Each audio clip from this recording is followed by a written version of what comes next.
Okay, in this week, we keep talking about the competitive advantage. And especially, we are talking about the source of the competitive advantage. And what is the key source of the competitive advantage? That is core competency. Core competency we are talking in this week. Okay, and what is the competency? Do you remember what is high?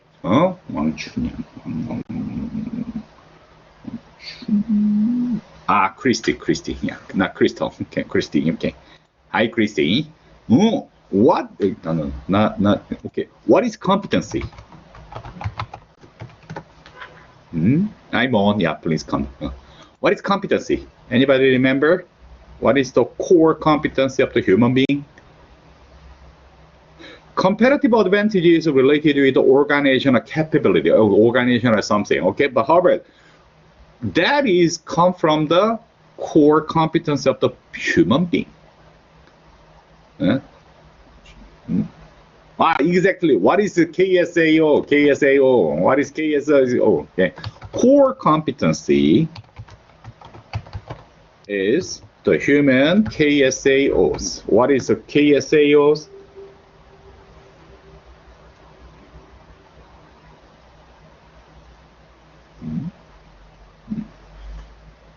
Exactly. Aurora. Exactly. Knowledge, skills, ability, or capability, or attitude, whatever, and others. Okay. With this kind of core competencies, we can create and sustain our competitive advantage. Okay, and that kinds of the core competence KSAO are related with knowing. Okay, and then what is the knowing? What is the knowing?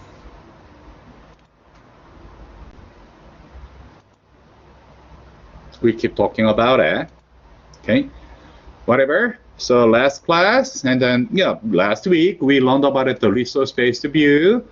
Okay, resource-based view, and that perspective is that the firm's competitive advantage are due to their endowment of the strategy resources that are valuable, rare, costly to imitate, and costly to substitute. That is scarce resource.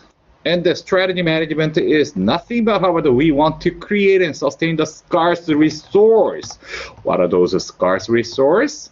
That is core competencies. Okay, core competency. And because at the people's, the human core competency cannot be easily copied or replicated or imitated. Okay, that is a source of the competitive advantage. Oh, by the way, so can you hear me? Can you see me? Oh, okay, yeah, thank you. I'm just checking. So, in the perspective of the resource-based approach, okay, so one of the most important scarce resources that the human capability, knowledge, and ability. So we are keeping talking. We talk about the competencies of the people. Okay. And then especially the knowledge, skills, and ability that are related with our knowing. Okay. And last class, we mainly talk about our knowing. What we know? Probably we know nothing. We know nothing. And then I share my idea about the structure of the knowing. Knowing is not easy to know. Unfortunately, human knowing is not easy to know. It's not easy to understand. Okay, so whatever. So we learned about this kind of thing. That human knowing is related with, that's the effort of understanding or give meaning onto the phenomena, fact, human behavior, or some occurrence or happenings. Something is happening outside of the world. and we get a sensory input. Okay, then we must be able to interpret these kind of things. Then we internalize that throughout the process of knowing. Then how we know that? What is the level of the knowing? First, we observe these kind of things. We get this kind of the fact, phenomena, behavior, occurrence, happenings. We observe, we sense. Then we transform these kind of things into the data. Okay? Quantitative data, qualitative data, literatures, or the online data, digital data, whatever data that is from fact, 사실, okay? That comes to the 자료, okay, whatever data. Data is enough to know? No. We need to convert that data into the information. How we can create the information? We process the data, we articulate the data, we align the data, and then we transform that data into the information. IT technology, ICT technology. Okay, that's information technology. Information technology means we process, calculate, articulate, manage, align, synthesizing the data. Then we convert that into information, and the information is enough to say we can say that we know something. No, we must be able to convert that information into knowledge. Okay, so there is a tangible or explicit knowledge, like a more solid and a more describable, writing down and documentable. However, there are another level of the not written and the more subtle knowledge. Okay. Did I show this? Okay, so color. Okay, color. And the red color. Okay, probably the boys, we just know that there is only one red color. But however, when we go to the shop, and your girlfriend may distinguish the red color with around more than 100 different red colors. That's we cannot explain that. We cannot describe that. But however, the women, ladies are good at distinguish that kinds of the subtle difference. They know there are tons of different colors. But we stupid boys, we don't know. Okay, that kinds of the not describable or the not documentable knowledge as tacit knowledge or the implicit knowledge. Okay, then now we can say we know something. Okay, that 지식,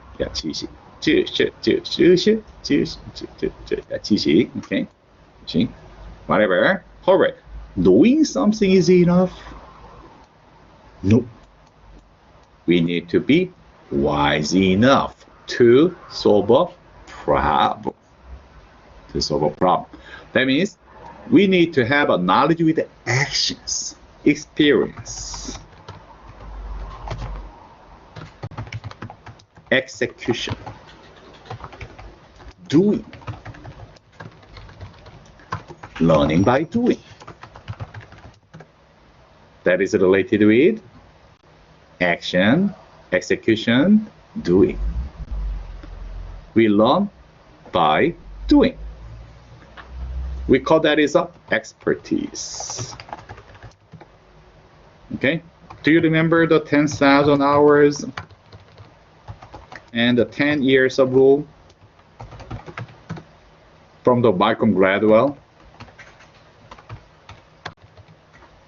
Do you remember the 10,000 hours and the 10 years rule?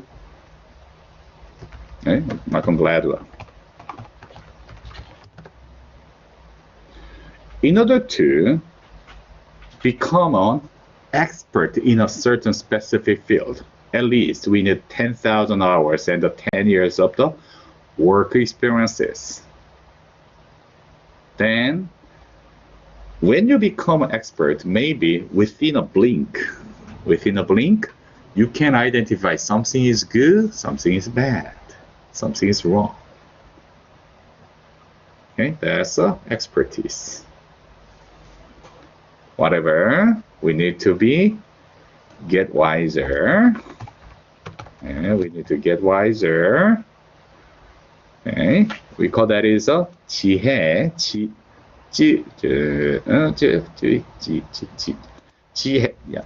Yeah, what is that? Yeah,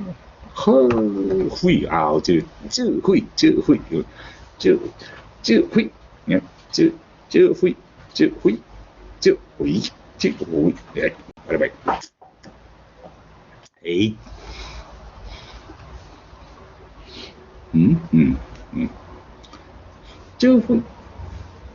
Okay. However, maybe there must be a higher form of the knowing, awakening, 각, okay, 주의, whatever. Okay, I don't know, but we are looking for that. So, knowing is related with competency.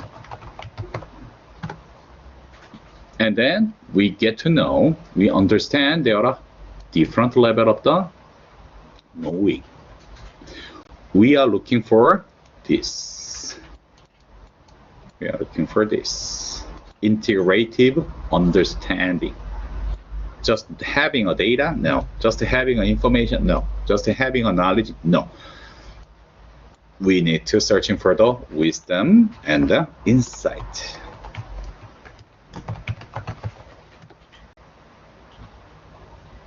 Because we want to become a good business problem solver. That's our profession. We want to solve our business problems, and then we need to get wiser. Just knowing is not enough. We need to have a meaning. We need to have a higher form of understanding. We need to cultivate our insight. That's our competencies. I wish you are good at knowing. Please, you must be good at managing the data, collecting the data, managing the data, and processing the data. Statistics will help you. Data analysis will help you. And then you must be good at collecting, managing, and processing, articulating, and aligning the information. Then I wish you know something superficially or solidly, and then more in having a better understanding. Okay, then I wish you can be wiser to solve a problem. Okay. And knowing does not guarantee that you are good at solving a problem. And do you remember, if you have a $1 million, $10 million,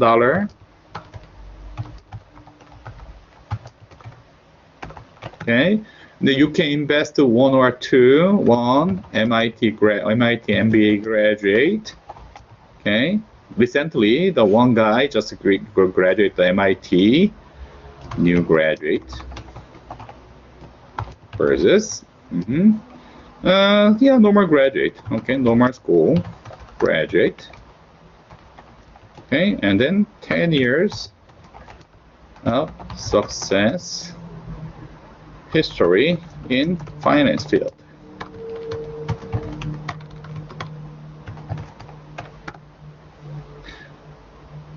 Between the 1 and 2, where do you want to invest in your $10 million? 1 or 2?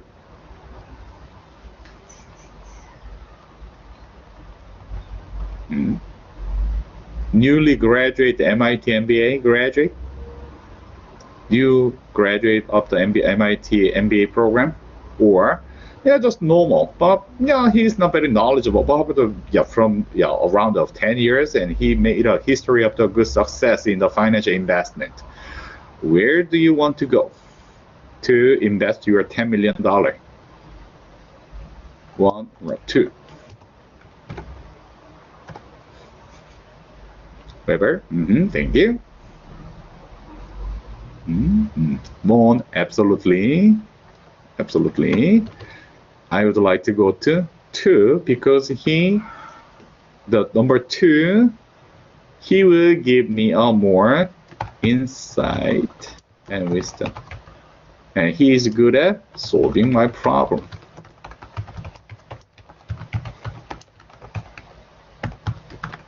Absolutely, the MIT MBA graduate, he or she must be smart, intelligent, has a lot of the most recent knowledge, advanced financial engineering techniques, artificial intelligence, and a lot of good knowledge.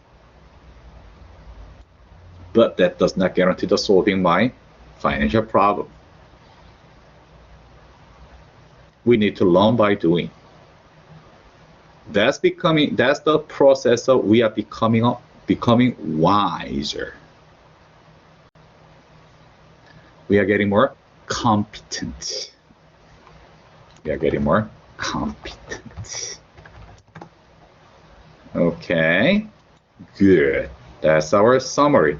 And then shortly, I propose that, okay, so the resource-based approach is one thing. Okay, and then, however, I am proposing that the competence-based approach, competency is the scarcest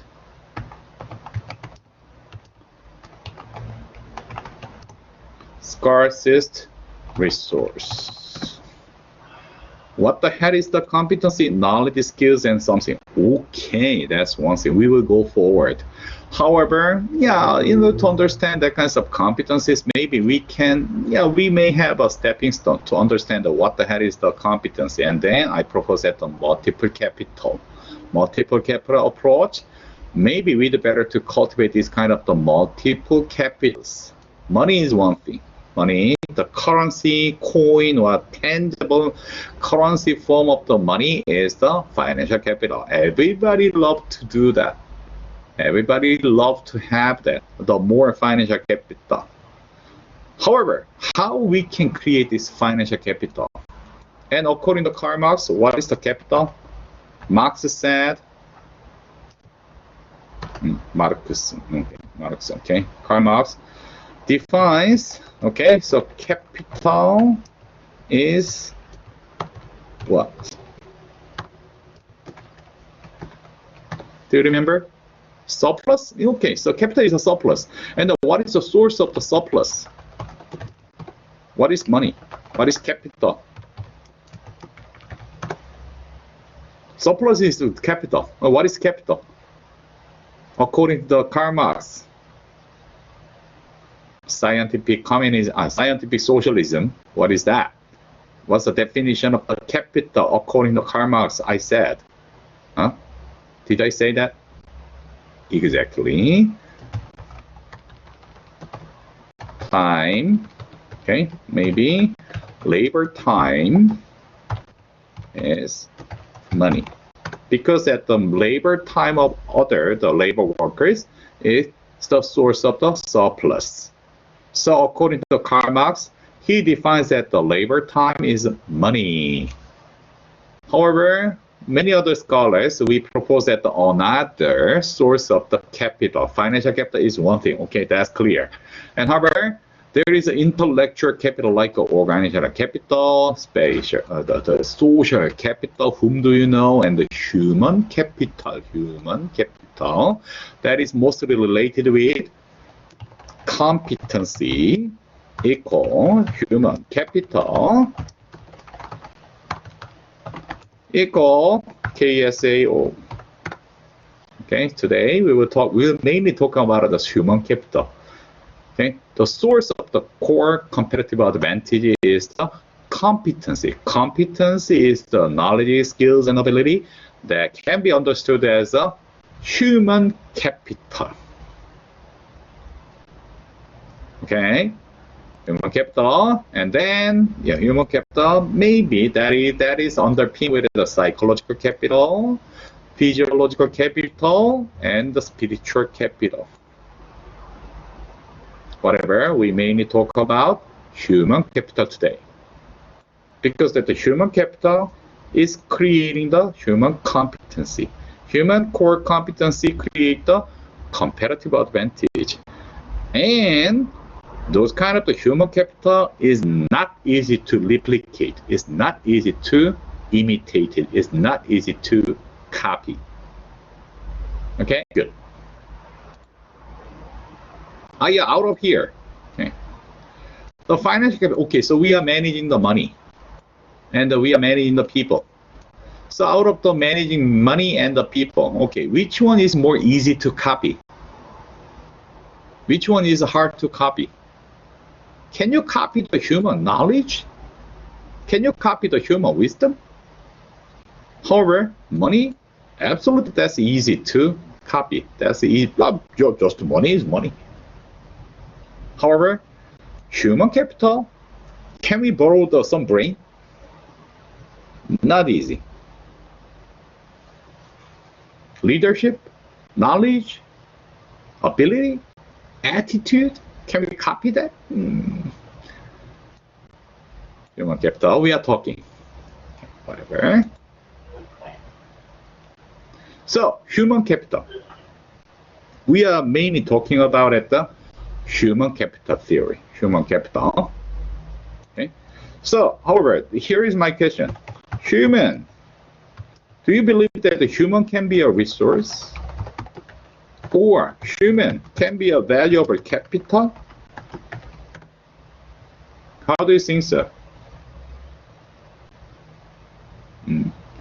Belinda, how do you think so? Human can be treated as a money. Human can be treated as a resource like metal, steel, or the money. Human can be treated as a machine. What do you think so? Belinda? No. Okay. Sia. Where is Sia? Sia. Sia, I know you are here. Sia, do you think that the human can be treated as a money or the human can be treated as a resource? Okay, yes and no. I love that. Oh yeah, absolutely. Well, however, why not? Okay. Okay. Okay, Nancy, you may have a Euro-Asian value, approach to other value. Okay, and however, Sia, you may have a Anglo-American value. That's a different paradigm. That's simply the different paradigm. Okay, in HR, in human resource, okay, in human resource, whether in human relations, whether in managing people, okay, managing people, field of the study, okay, in my field, HROB or HRD or the OD, and this subject, in this subject, we have two different paradigms. Nancy, probably you may support Euro-Asian value. That is, human cannot be a resource. Materialized. Human cannot be materialized. You think so? And then human must be human, and we must treat the people like a human, not a machine, not a money, or not just a resource something. That's your thinking? Good. And Sia, why you can say that the human can be treated as a money, and why the human can be treated as a machine, or the human can be treated as a resource? Do you think so?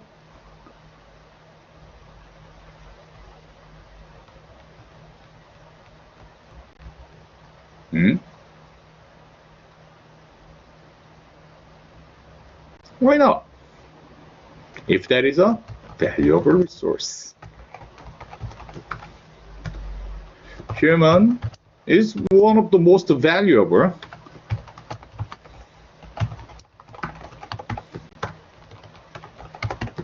What if we can treat the human like most valuable resource? What if that the human is most valuable money? Absolutely, we will respect, and then we want to cultivate. We want to cultivate, and we want to make it grow. The money, grow the human, isn't it? Okay, so here is a question. Do you love people? Do you love a human? Or do you love money? Choose one. Do you love money or do you love a human?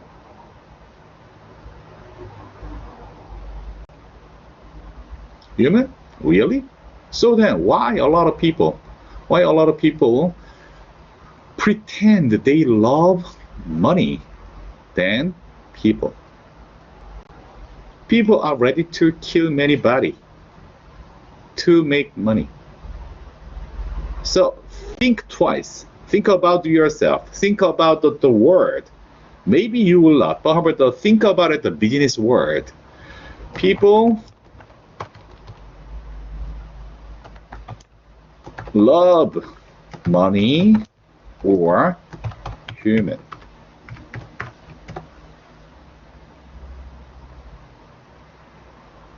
Money is real and the human is not real?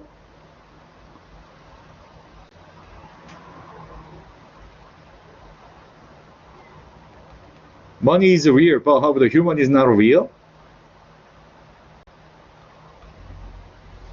Think about it. Choose one. Okay? What is your thinking? Absolutely. Me too. I love money too.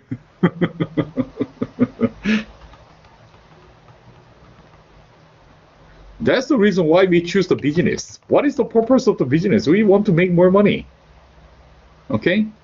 However, do you believe that? Okay, do you believe we treat the people like money, valuable money? What's going on at the show? What's going on at the, what is that? The Apple, Foxconn factory. Do you believe that we treat the people like most valuable money at that factory? Do we really respect the other human like money? Probably no. So, Anglo-American approach to the human is we need to treat the people like most scarce, most valuable resource. At least we want to treat the people like a most valuable resource, most valuable capital. And then that's the idea, Anglo-American scholars. Okay, what if we treat people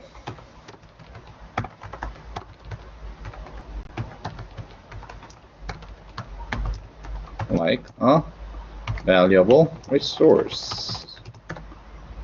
That's the start of the idea of the human capital theory.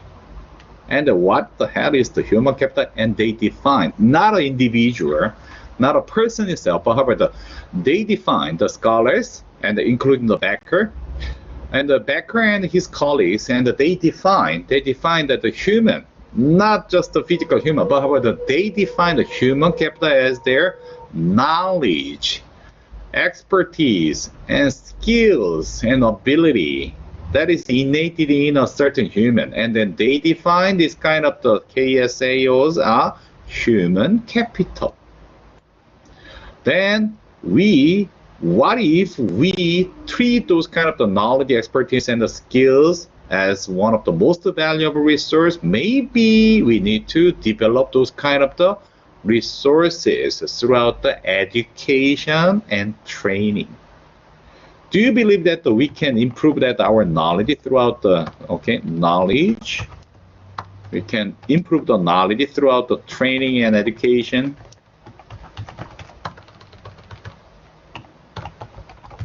What if we can invest in our next generation to teach and to train and to educating our next generation, and then they can get wiser, they can get more knowledge.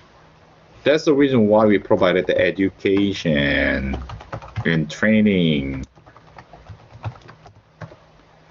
This kind of the knowledge, skills, and something that's defined as a human capital can be developable. One is coming. Christy coming, okay, good. And then that's the idea. So which one is right? Human is a resource, like a Sia, or human cannot be a resource, and the human must be a human.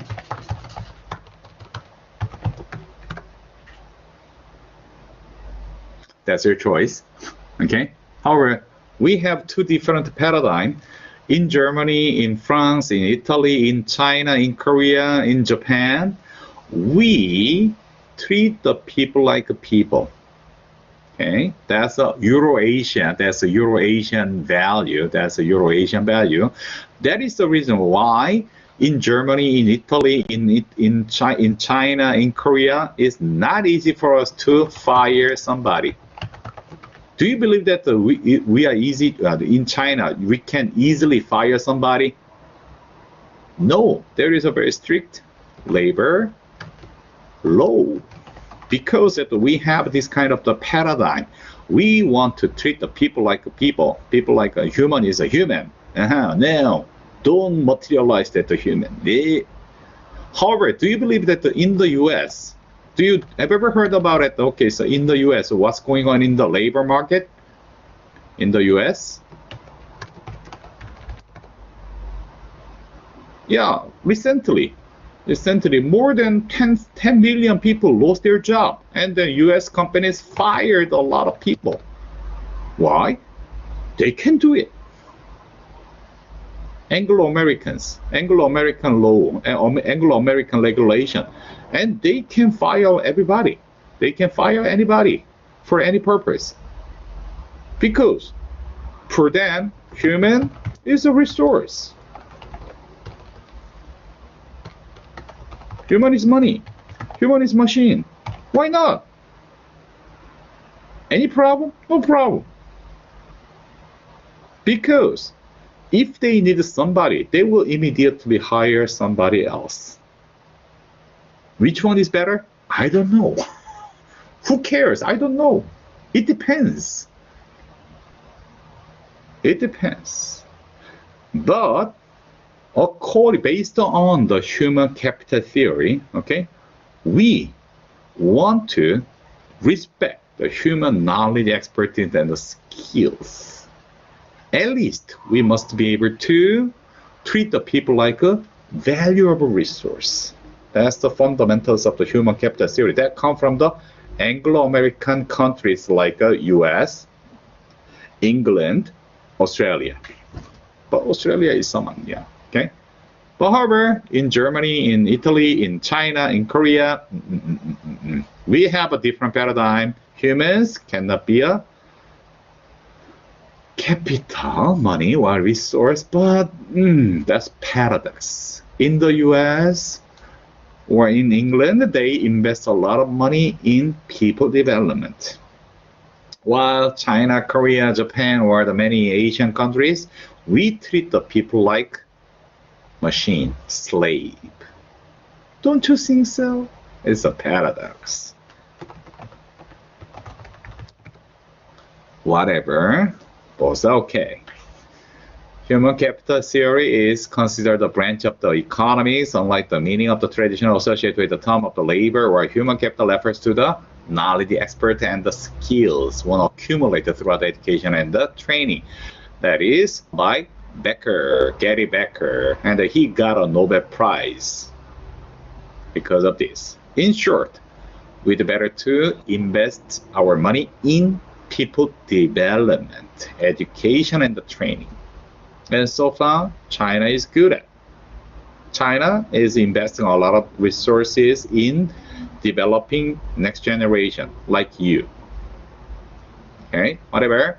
The investment on the human capital is assessed by the ROI, return on investment, or the cost benefit analysis. So this is economics.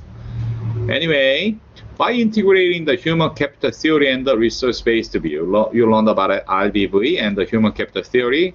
Lepac and Schnell proposed that the HR architecture of the 4 different employment mode that is here. This is a value of the human capital value, okay, and this is a uniqueness of the human capital. High, okay, low. So according to Lepac and Schnell, and especially for the Lepac, okay, and I met him several times in the New Jersey because he is a Locus University, Locus, what is that? Lutgers, Lutgers University. Okay, that is a New Jersey State University, State University. Okay, he's a professor at the New Jersey State University, Lutgers University. That's not far from our campus. And then, so he proposed this. He proposed that the HR architecture, and then it's okay. But I made the argument. I talked with something with him. For example, what is the most valuable human capital, and what is the most highest uniqueness, and what is the quadrant 1 people? And before, Lepac and Schnell, they proposed that the quadrant 1 must be engineer. I exemplified that, but I argued, no. Why? Because I was an engineer, okay? I know something. So then let's think about this, okay? Between executive and engineer, okay?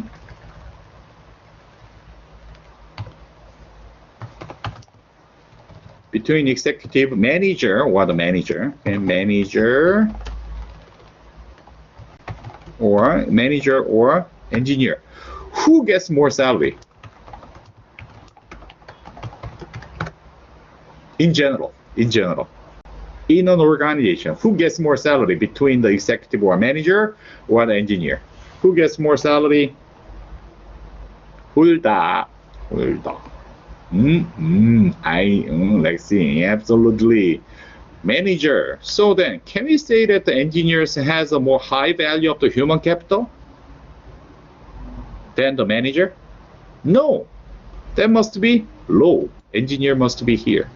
Absolutely, manager and the engineers are both unique, high uniqueness. Okay. However, engineers must be here, and the manager must be here.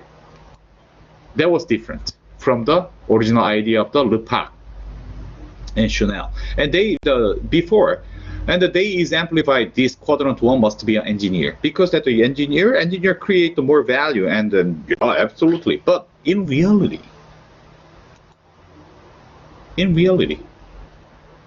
who gets more money? Who gets more salary between the executive and the engineer?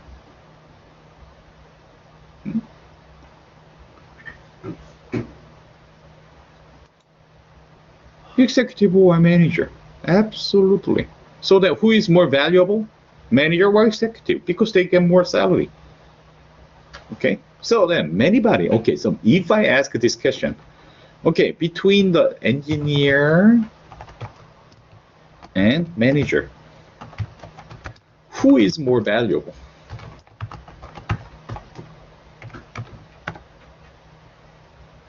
When I ask this question to you, okay, what will be your answer? Engineer and the manager, who is more valuable for society, for a company?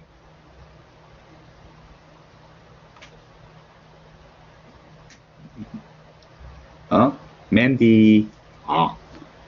If I ask this question, engineer and manager, who is more valuable for your company? Yeah, absolutely.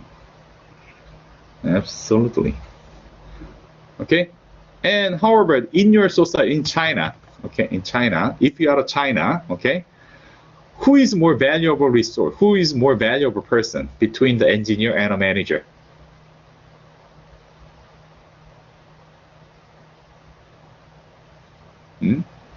Manager? Really? No. I don't think so. If you are a Chinese leader, if you are a Chinese leader, okay, and what will you say? Do we need more manager or do we need more engineer? The China needs more manager or engineer, scientist and engineer.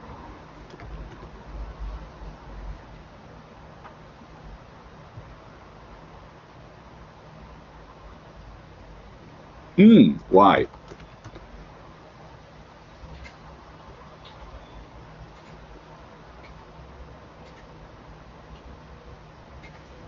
I was an engineer. Why? Because engineers create new things. But in reality, who makes more money? Who makes more? Who create more value? Who get more salary? Engineer or manager? Absolutely. So that's a discrepancy. That's a paradox. Okay. Why this kind of things is happening? Think about it. What kinds of skills do we need more to make money? Creating a new technology?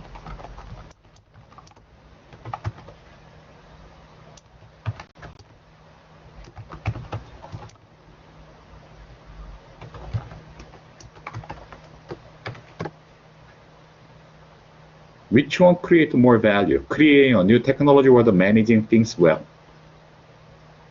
Think about the coronavirus. Okay? Coronavirus controlling. Okay? Absolutely, we need a medicine, we need a treatment, we need a vaccine. Okay? So scientists and engineers, and they must create a vaccine. Okay? Vaccine creation versus managing the public health. Okay? Public health system.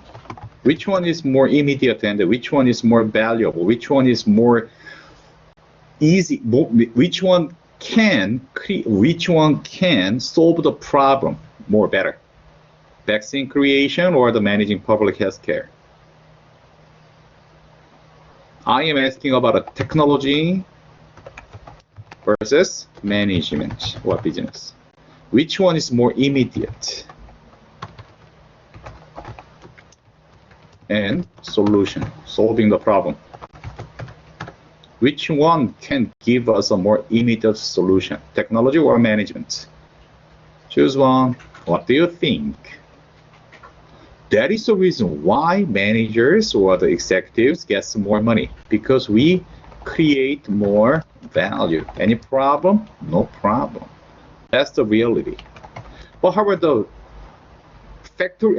organizations or the society or the China nations always say we need more engineers because we want to utilize them. We want to marginalize them. We want to pay little to utilize them. I think so. I think so. So here is a manager, here is engineer. Engineer is not a high valued human capital in reality. And who must be able to manage those kind of engineers, managers, problem solvers, executives? We manage them. How? Throughout the making a alliance. We ally with them. alliance. Managers, how we can develop the managers and executives? Can we hire somebody outside the company? No, not much.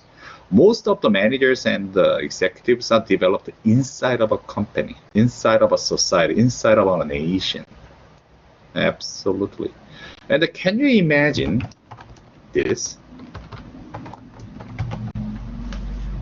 Can you imagine? Okay, we hire Donald Trump as a chairperson of the China. Can you imagine this? Is it realizable? Is it good? Okay, and Japan import. Yes, Japan import that Angela Merkel from Germany. Is it realizable? Is it realistic? No.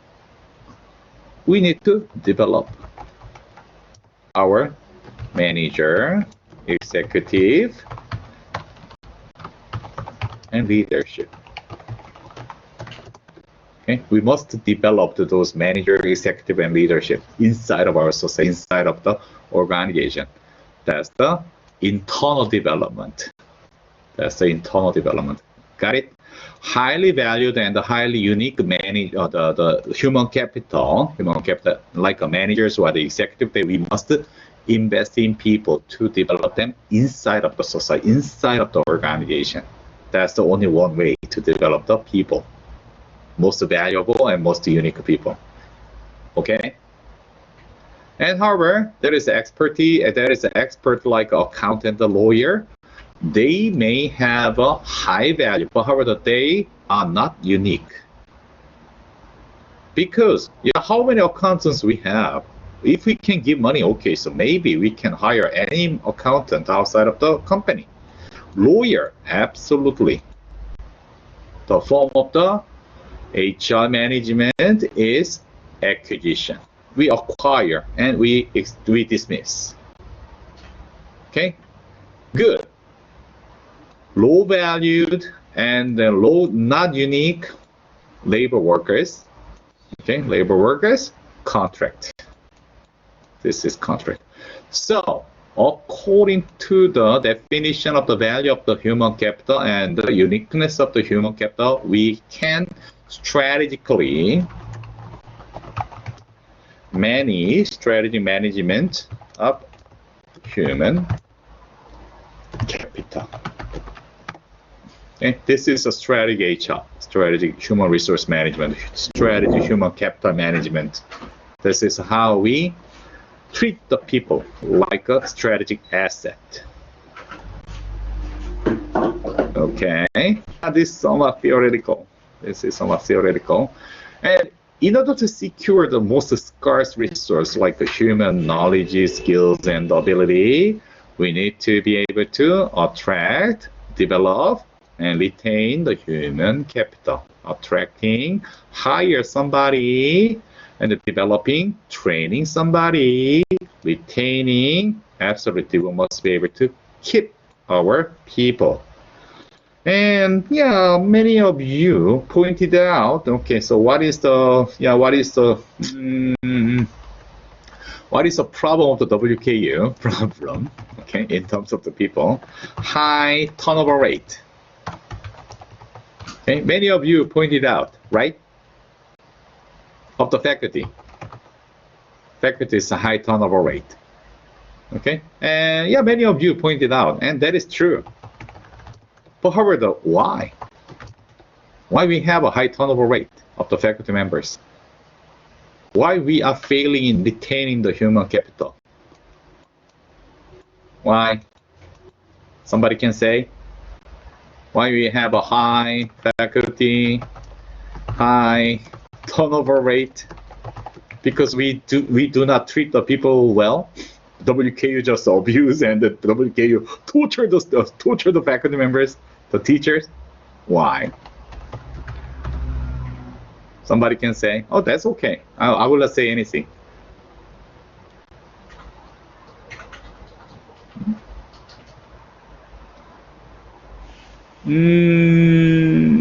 Probably tax.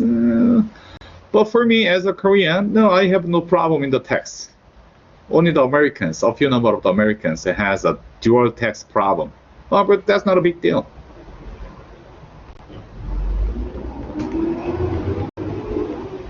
Contract is 1 year. Oh yeah, that's okay. But how about I stay here so far 5 years? I stay here for 5 years. I'm okay. That's a national rule. I don't care. Many things is on voluntary turnover. Many teachers want to stay here. But how about the Kane, especially for the Kane USA, they just fired us. That's involuntary turnover. That's not our choice. So is it a problem of the retaining the human capital? No, I don't think so. I don't think so. That's not a solution. That is not a problem of the teacher side. And maybe you have an assumption the teachers just abandon the students and they just leave. No, actually no. Actually no. We want to stay. But how about the Kane USA? Just fired a lot of teachers every year. But we want to stay. Really? So that's not a retaining the human capital problem. That's the HR management policy problem that come from the Kane USA, and especially for the provost office. Whatever. So please try to understand more deeper meaning. Whatever. Good. And then, we are now learning about the competency-based approach. Competence-based approach. Okay. Competence-based approach is different from the job-based approach in managing people. People management. Okay, there are two different ways of managing people. First one is a job-based approach, and another one is a competence-based approach. Okay, that's different. See, traditionally, when there is a job vacancy, when we have a job vacancy, okay, we advertise and we announce to recruit somebody who fit with this job. And then out of here, which person will be fit with this job? Probably this. And then we try our best to hire the person who is fit with the current job. Okay, that's a job-based approach. If there is a job vacancy, we are looking for the best fitted person, best fitted human resource. Okay, makes sense? Does it make sense? Doris, does it make sense? No, Virgo.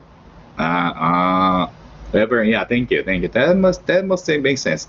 And traditionally, maybe almost all the companies are now use this kind of a job-based approach. And if there is a job vacancy, if we need somebody, we just advertise and we want to recruit somebody who can do this, who can perform this job. Matching. Okay, good. However, something is wrong. Something is wrong in this approach recently. Something is not right in this 21st century. For example, like this. There is a person. However, what will be happening if the job is changing? Dramatically. Job is changing every moment. Job is changing. And the job is enlarging. Okay, so then this guy is fit with this newly changing, the changing job.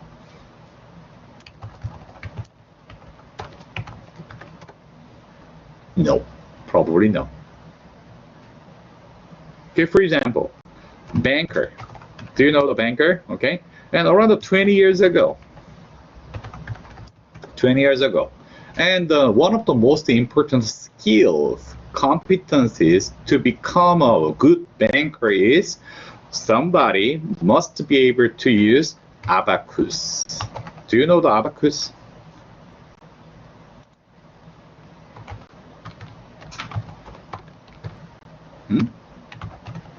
What is that? Oh, what is in Chinese? 주판, 삼판? 주판. 아이자, 주판, 삼판? 야, 삼판. 수완판, exactly. However, the now, is it necessary?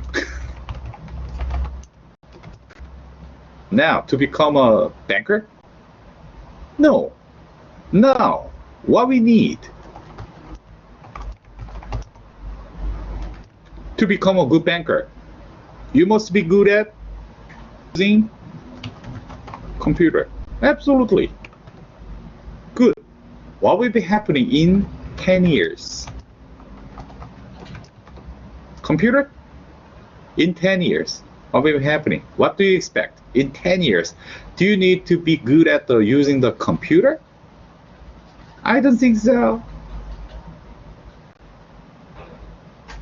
What you need to become a good banker in 10 years?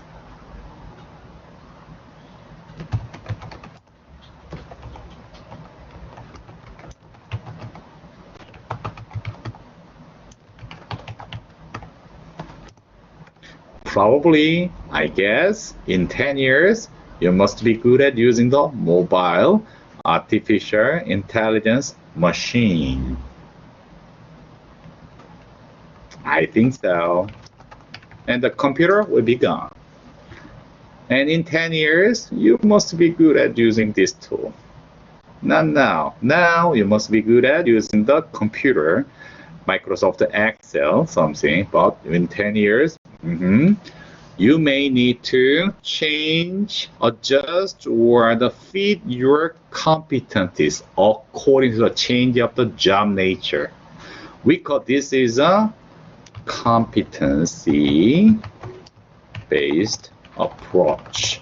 Competence-based approach is we must be able to develop ourselves continually according to the job changes. Do you think so? Job-based approach or the competence-based approach? Which one makes more sense in recent quickly changing business environment? Job or competency? It depends. However, if we want to sustain our business in a long run, absolutely, I'd better to choose the somebody who can develop himself or herself better according to job changes. Competence-based approach is more strategic. Okay? I think so. However, that is your choice, and many of the companies are now still using the job-based approach. I don't want to argue about it. Okay, however, we have this kind of approach because at our business nature, our business job nature is dramatically changing every moment. That's your choice. And the competence-based approach, absolutely, because at the job nature or the business environment is dramatically changing. So we want to hire somebody who can develop their competencies continually. This is the basic competencies that we are looking for. Absolutely, we are looking for somebody who has a fundamental skill set. Fundamental competencies like a personal competency, interpersonal competence, technical competencies, and then some managerial competencies, and your certain expertise in a certain specific field. Absolutely, you must have a good meta skills like a problem solving skills. This is our fundamental competencies, and then we want to develop this kind of the competencies according to the job changes. Okay, got it? That's a competence-based approach. And absolutely, there is a talent grid, and then we want to hire those kind of the high potentials. We define these four guys as a high potentials, okay? So high potential and the long-term performance. We want to hire those guys, versatile talent, prime talent, valued talent, rising talent, whatever. We want to hire somebody who can help us to solve our business problems continually, even though under a very high pressure, quickly changing business environment, who are good at this. Interestingly, expert talent is not our high potential, like engineers and scientists or the very specialized accountant or the financial analyst. Those kind of experts are not our high potential.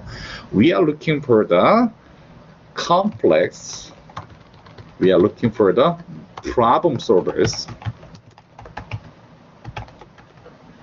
who can solve the very complicated and dynamically changing problems. Who has this? Not just sticking to the certain specific field. We must have a more broad overviews over the problems. That's our wish. That's our wish. Okay, and there is a high potential program example. Okay, so then do I have time to show? Okay, so I will, yeah, okay, so just short. Give me a second, just 2 or 3 minutes. That will be enough. Okay. Can you see this? Give me a second. Can you see this? And can you hear this?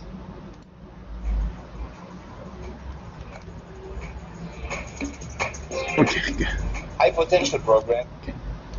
So this is a high potential program. That's a high potential program who are looking for the high potential and develop the people to develop those high potentials to make a continual business success. This is a case of the T-Mobile, Deutsche Telekom.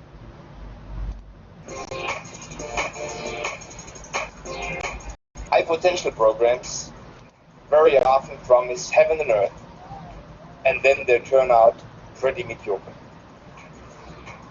We created the Talent Initiative Startup to foster, to demand entrepreneurial talent, spirit, and action. We are therefore calling upon talents with a passion for pioneering and with a passion for change to join us in confronting the challenges of our change process.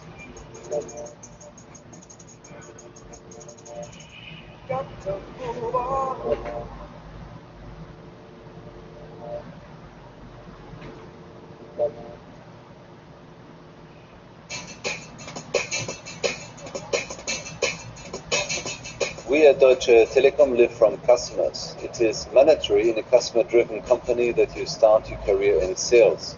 That also explains why our top executives like René Obermann, like the Tim Höttges, or like most managing directors of our NAT. Overview of the company. We intend to respond to candidates' requests for a qualification program by offering exclusive opportunities for further training. In addition, a unique feature of Startup is that it provides direct contact with the highest management level and allows candidates to take on responsibility from day one. Deutsche Telekom is good. So that's that.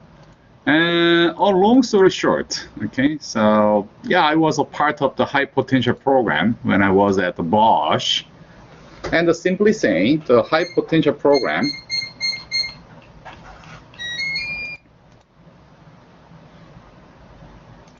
so there's a high potential program is the effort to secure the high potentials of high business potentials we always looking for the best of the best business potential talent. Okay, and we invite many large corporations and many best of the best companies. We hire. We are looking for the best of the best of the business potentials who has a strong will and who may have the best competencies, who can lead us to a better society, better business situation. We invest a lot of money, and those kind of high potentials, they will be trained around 10 years as next level of the C-level executives and the leaders. And within 10 years, they become the CEO, CFO, CEO, or the C-level executives. It's relatively short. Within 10 years, you can be the executive level. You can be an executive. And then you must take a lot of effort. We train you in order to develop your competencies. Because we believe that only the competence created the competitive advantage for our company. That's the high potential program. That's how we make our business sustainable. That's how we make a win without fighting. Because that the human is the source of the core competency. Because the human is the only one source of the competitive advantage. Okay, that is it. That is it. And any question? So far so good.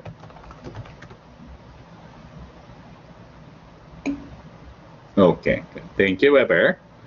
So then that is all. That is all. And please complete your the assignment, and then maybe you will get a very strange assignment questions for this unit. All right, please think about it. There is no exact answer, but I just want to encourage you to think about what do you think about it, that kinds of question. That's all. And then any question? No. And then can I see you next Monday? No, next Tuesday. Tuesday, right? Tuesday. Okay. And the next week we will keep talking about the competitive advantage. Competitive advantage. And what is the source of the competitive? We are getting more practical. Okay, good. Thank you, and I will see you next Tuesday.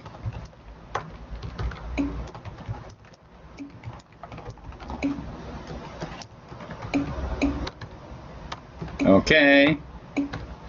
Yeah, what's happening? Bye-bye. Bye-bye. Bye, Ada. Bye, Nancy. Who is here? Bye. Trace, bye. Ciao. Eudora, bye. Sia, bye. Bye, Tracy. Job-based approach. What is the question? Job-based approach is to select the people who fit exactly. Competence-based approach is to select the people who is competent and who has a better potential. Who has a better potential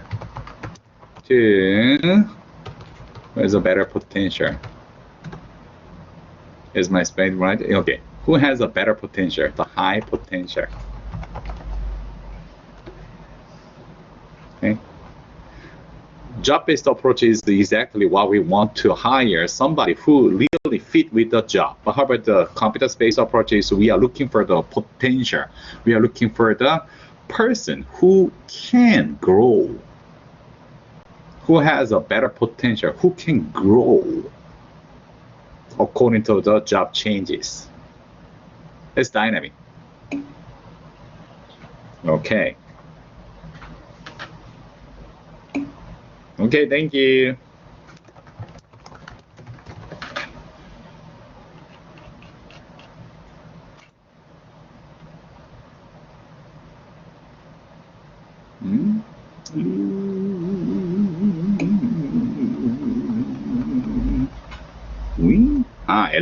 LOD, hi, say hello, yeah. LOD, Eudora, Adam is here. One, two, one. Lucy, bye.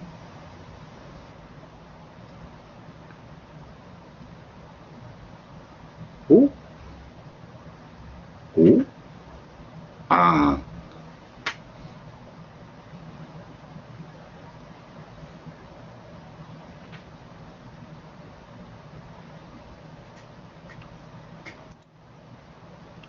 Well, who's that? Oh, bye. I'm on, bye. Okay, that's it. I will see you.